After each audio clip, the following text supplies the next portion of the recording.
Have you ever pondered what it was like to rule a nation at the tender age of 14? This was the reality for Edward III, who was born into the tumultuous world of early 14th century England.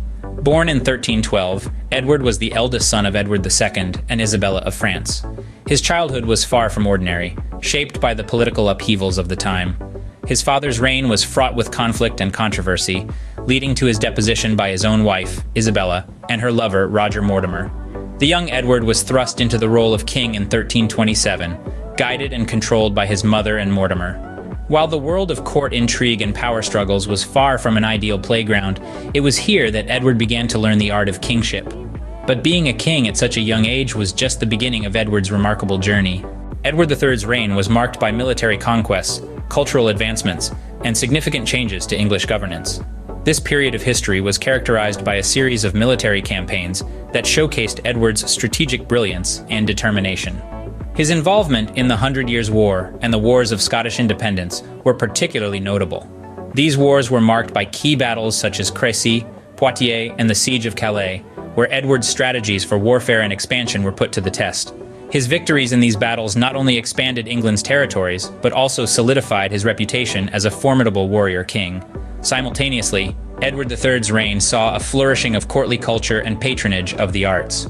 His court became a hub for chivalry, poetry, and literature. The works of Geoffrey Chaucer gained prominence during this time, and the Arthurian legends were revived and celebrated. Edward III's keen interest in the arts and his patronage played a significant role in this cultural renaissance, contributing to a vibrant and dynamic courtly atmosphere. However, Edward III's reign was not merely about military victories and cultural advancements.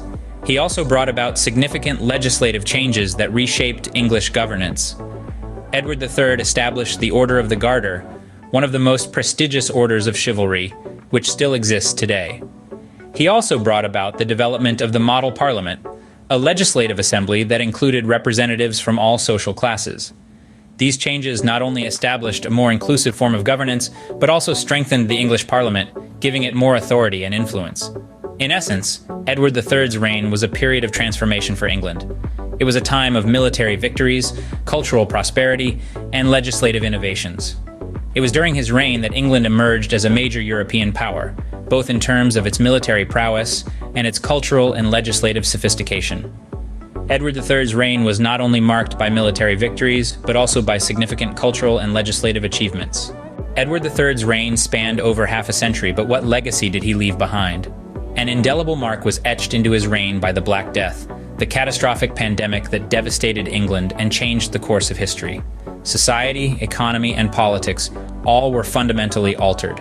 Edward was also a family man, fathering several children, including his notable sons, Edward the Black Prince and John of Gaunt. However, his family life was not without its challenges.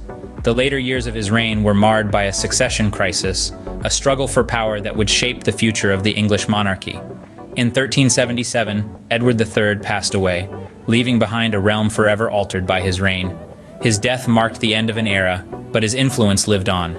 His military prowess, his patronage of the arts, and his legislative reforms all contributed to the shaping of English identity. Edward III's reign was a defining period in English history, shaping the nation's identity and leaving a lasting legacy that continues to resonate today.